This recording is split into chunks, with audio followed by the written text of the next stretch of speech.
রান্না করব এঁচোড় চিংড়ি। তো সেই জন্য আমি এঁচোড়টা এখানে একটু জাস্ট ভাপিয়ে নিয়েছি নুন আর হলুদ দিয়ে। আলুটা আগে ভেজে তুলে নেবো, তারপরে এঁচোড়টা ভাজবো, তারপরে চিংড়ি মাছ ভাজবো।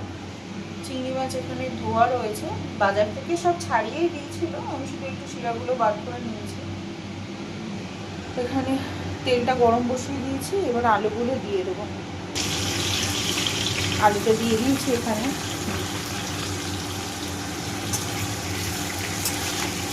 লাল লাল করে আলুটা ভেজে তুলে নেবো।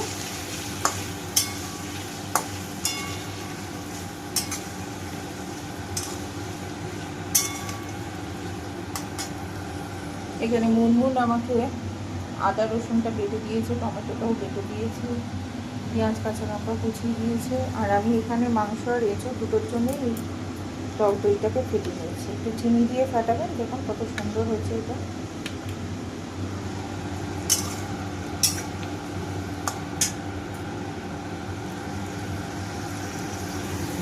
আলুটা সুন্দর ভাজা হয়ে গেছে, এবার এটা তুলে নেবো।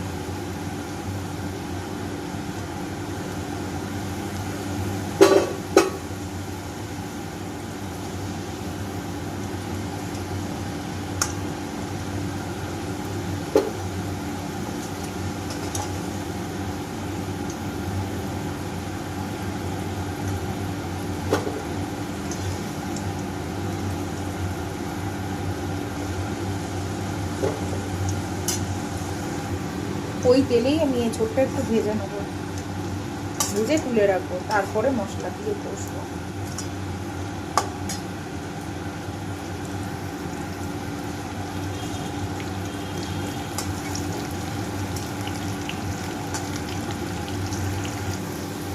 এঁচোড়টা খুব ভালো করে ভাজা হয়ে গেছে। কচি এঁচোড় বলে এটা আমি আর প্রেসারে সিটি দিই, নাহলে একদম গলে যেত।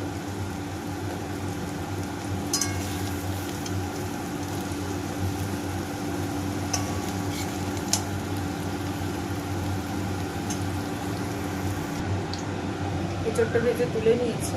আর এখানে কড়াই আমি জিরে আর তেজপাতা একটু ফোড়ন দিয়েছি। এবারে পেঁয়াজটা ভাজবো, পেঁয়াজ আর এই চেরা কাঁচা লঙ্কাটা দিয়ে দেবো।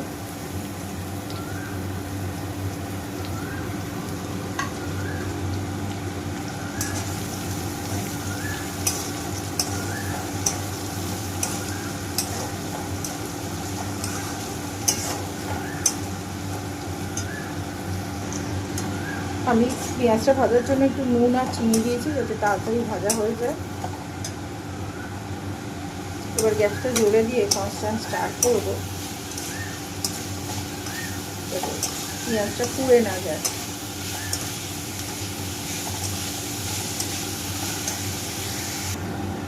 আচ্ছা, পেঁয়াজটা ব্রাউন হতে শুরু করেছে, এই পর্যায়ে আমি চিংড়িটা এবার ভেজে নেব। আপনারা চাইলে আলাদা করেও ভেজে নিতে পারেন, কিন্তু এটা আমার হচ্ছে শর্টকাট প্রসেস, পুরোমি বলতে পারেন।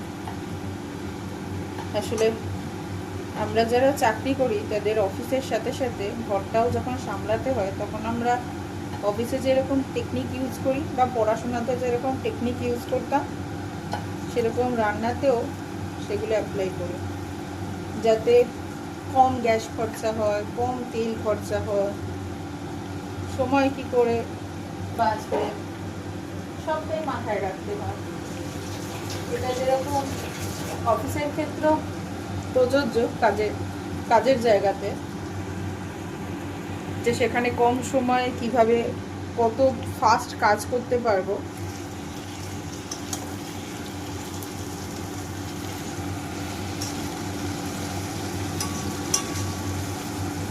বা পড়াশোনার ক্ষেত্রেও প্রচুর টেকনিক আছে। বাচ্চাদের যেরকম খুব স্পেলিং মিস্টেক হয়, তো আমি রিয়ানকে শেখাই যে কিভাবে টেকনিক ইউজ করে তুমি স্পেলিং মিস্টেকটা কম করতে পারবে, বিশেষ করে বেঙ্গলিতে। বাংলা তো পড়তে চায় না,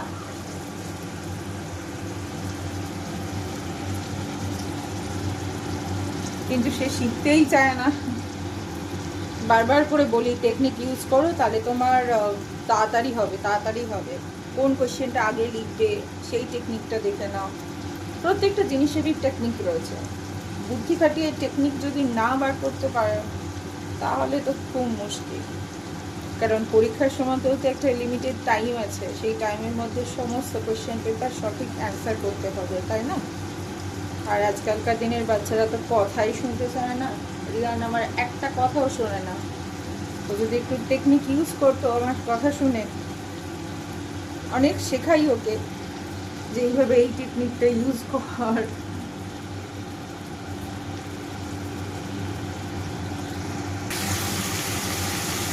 আচ্ছা, চিংড়িটা অলমোস্ট ভাজা হয়ে গেছে, এবার আমি আদা রসুনটা দিয়ে দেবো।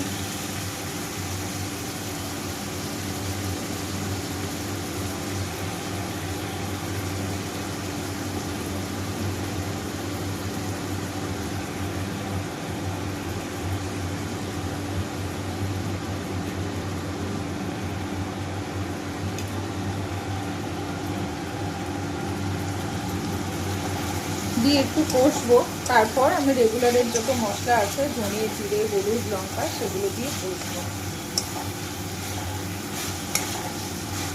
আদা রসুনের কাঁচা গন্ধটা আগে চলে যাও।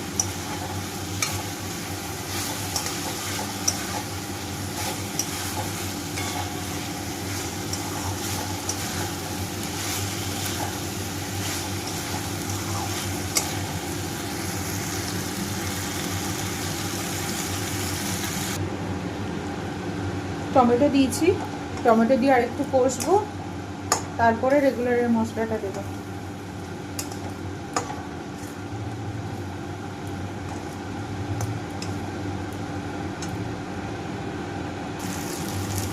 মশলাটা খুব ভালো করে কষা হয়ে গেছে। এর মধ্যে আমি একটা মশলার রেগুলারের মশলা, তার সাথে একটু মিট মশলা, গরম মশলা মিক্স করে পেস্ট বানিয়ে নিয়েছি, এটা দিয়ে দেবো।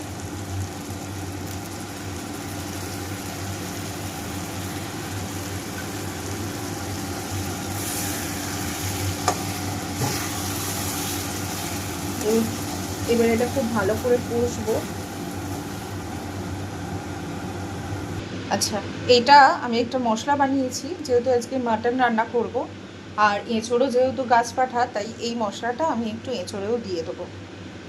এই মশলার রেসিপি ডিটেলে জানতে চাইলে প্লিজ কমেন্ট করো। আচ্ছা, মশলাটা কষানো হয়ে গেছে, তেল ছেড়ে দিয়েছে দেখো। এবারে এঁচোড়টা দিয়ে দেবো, দিয়ে খুব ভালো করে আমি কষবো। আচ্ছা, আমি নুনটা দিয়ে দিলাম, এঁচোড়টা খানিকটা কষানো হয়ে গেছে। আর যখন কষাবেন না তখন গ্যাস জোরেই রাখবেন। আমি আসলে আজকে এই কড়াটাতে বসিয়েছি বলে আমি দেখাতে পাচ্ছি না, কারণ দুটো হাত না লাগালে এক হাতে ফোন আর এক হাতে এটাতে কষানো যায় না। আচ্ছা, 2 চামচ, বড় চামচের 2 চামচ, এই যে এই চামচটা, এর 2 চামচ ভর্তি করে আমি দই দিয়েছি। এখনই কত সুন্দর গন্ধ আর কালার এসছে দেখো। এবার আরেকটু দই দিয়ে কষবো, তারপরে চাপা দিয়ে হতে দেবো। দেখুন দই দিয়ে ভালো করে কষানো হয়ে গেছে, এবার আমি জল দিয়ে সেদ্ধ হতে দেবো। আপনারা চাইলে এখানে গরম জল দেবেন, আমার ইন্ডাকশানটা এখন ভাত হচ্ছে বলে আমি এমনি জলই দিলাম। এই যে এঁচোড় চিংড়ির ফাইনাল লুক কেমন হয়েছে অবশ্যই জানাবেন। নেমন্তন্ন বাড়ির মতো এঁচোড় চিংড়ি রেডি। আমি ঘি গরম মশলা দিয়ে নামিয়ে নিয়েছি। আচ্ছা, ভিডিওটা যদি ভালো লেগে থাকে তাহলে একটা লাইক, কমেন্ট আর শেয়ার করে রাখবেন আপনার টাইমে এলে, তাহলে অন্য বন্ধুদেরও দেখতে পাবে, আর আপনিও যখন রান্না করবেন তখন আরেকবার দেখে নিতে পারবেন। সবাই ভালো থাকবেন, সুস্থ থাকবেন। আজকের ব্লগটা এখানেই শেষ করছি।